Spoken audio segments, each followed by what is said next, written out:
শিবের পূজার সময় বেলপাতা না থাকলে তার পরিবর্তে কী পত্র অর্পণ করবেন, যা সহজলভ্য এবং মহাদেবের অতি প্রিয়? আজকের এই ভিডিও থেকে জেনে নিন। এর উত্তর হলো পরিষ্কার ও সুন্দর অর্থাৎ ছিদ্রহীন অক্ষুণ্ণ বটপাতা, যা শিবের অতি প্রিয়, সেটি শিবকে অর্পণ করতে পারেন যদি বেলপাতা শিব পূজায় না থাকে। কারণ শাস্ত্রে বটবৃক্ষকে সাক্ষাৎ শিবস্বরূপ বলা হয়েছে।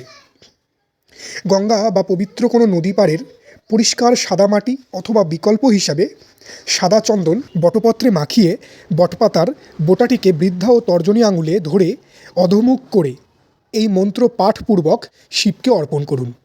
বটপত্রং মহাপুণ্যং শম্ভু তুভ্যাং নিবেদিতাম বটবৃক্ষ সমংধর্যং দেহি মে দুঃখমোহ বিনাশনঃ।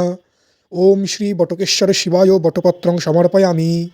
যার অর্থ, হে মহাদেব শম্ভু, আমার সাংসারিক মোহমায়া দুঃখ বিনাশের উদ্দেশ্যে এই মহাপবিত্র বটবৃক্ষের পাতা আপনাকে নিবেদন করছি, যেন সংসারের মায়া মোহ থেকে অর্জিত দুঃখ কষ্টে ভেঙে না পড়ে সকল পরিস্থিতিতে সর্বদা বটবৃক্ষের মতো দৃঢ় ও অটল থাকতে পারি। তাই বটবৃক্ষ স্বরূপ বটেশ্বর শিব, আপনাকে এই বট পাতাটি আমি সমর্পণ করছি। সুতরাং এইভাবে মহাদেবকে বট পাতা অর্পণ করেও আপনারা মহাপুণ্য অর্জন করতে পারেন।